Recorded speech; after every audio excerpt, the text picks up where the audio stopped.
Congress senior నేత P. Chidambaram Bharatiya Janata పార్టీపై ప్రశంసలు కురిపించారు. అదే సమయంలో విపక్ష ఇండియా కూటమి భవిష్యత్తుపై సందేహాలు వ్యక్తం చేశారు.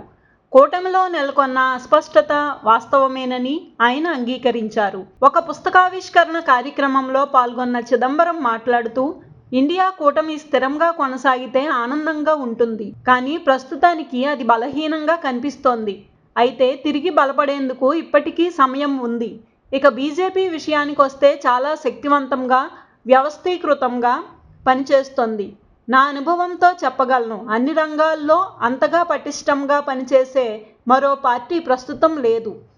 బీజేపీకి ప్రతి వ్యవస్థపై పట్టు ఉంది. వాటిని తన నియంత్రణలోకి తీసుకొనే సామర్థ్యం ఆ పార్టీకి ఉంది.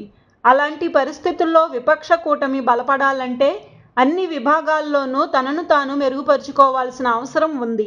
ఈ నేపథ్యంలో 2029 సాధారణ ఎన్నికలు అత్యంత కీలకంగా మారనున్నాయి అని ఆయన అభిప్రాయపడ్డారు.